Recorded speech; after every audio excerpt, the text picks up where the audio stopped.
Hello guys, this is Marvin. Hindi mayaman pero pangarap libutin ang mundo. Samahan niyo ako sa biyahe ko dito sa islang kaibig-ibig ang Humalig. Akala ko noon ordinary island lang ang Humalig. Pero pagdating ko dito, parang ibang mundo. Golden sand beaches, tahimik na paligid at vibes na parang ayaw mo nang umuwi. Halina at mahumaling sa Humalig. Ang Humalig ay isang island municipality sa Quezon Province. Hindi siya ganong kadaling puntahan. From Manila to Real, 5 hours bus ride. Tapos sasakay ka ng boat for another 5 to 6 hours bago makarating dito. Dito ako tumuloy sa Banana Beach Resort. Super relaxing ng place kasi beachfront na agad. Simple lang yung room pero sobrang peaceful ng atmosphere. Pagdating ko sa Humalig, pahinga muna, relax lang, walang rush. Hapon, nag-swimming, sobrang sarap ng tubig, napakatahimik pa. By the way, this is a DIY tour lang. So, sariling diskarte. And if wala kayong food, pwede kayong magpaluto dito sa Banana Beach Resort for only 200 pesos per meal. Day 2, maghahabal-habal tour tayo. Ito yung hindi nyo kinakailangang palampasin. Ito yung common way para maikot yung island. Usually, nasa around 1,000 to 1,500 pesos depende sa usapan at sa dami ng spot. So, first stop natin, puntahan natin ang puno ng walang forever. So, kaya daw siya tinawag na puno ng walang forever kasi nga walang ibang puno o halaman na tumutubo sa paligid niya. Walang katabing iba, kaya daw ganon yung pangalan niya. Parang simbolo ng pagiging mag-isa. Simple lang pero ang lakas ng dating. Habal ride ulit tayo. Next, Turtle Rock Formation. Natural rock formations na hinulma ng alon over time na para bang hinulma siyang parang turtle. Magandang mag-picture dito, lalo na pag tama yung lightning.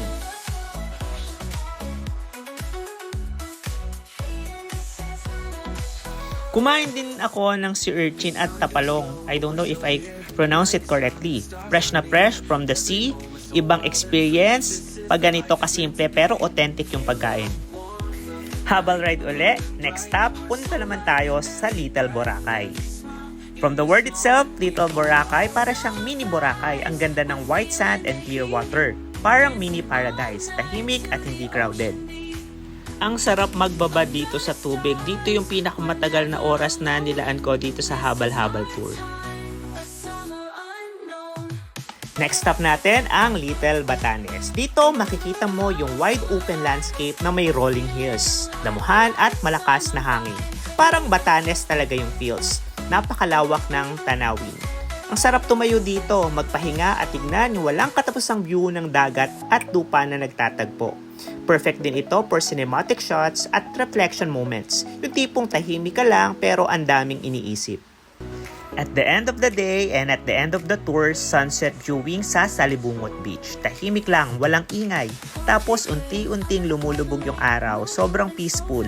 Parang slow motion yung oras. Dito pinaka nag-enjoy ako.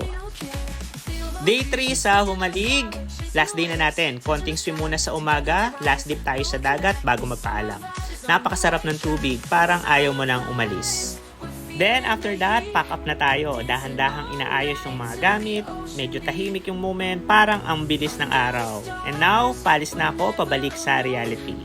From slow island life, tahimik na paligid at simpleng moments, balik sa ingay ng traffic at daily hustle. Humalig, panandalian lang, pero ang bigat ng memories na iiwan. Isla ng Humalig, tunay na kaibig-ibig. Collecting memories, one trip at a time. Ako si Sir Marvin, kita-kit sa next adventure. Bye-bye!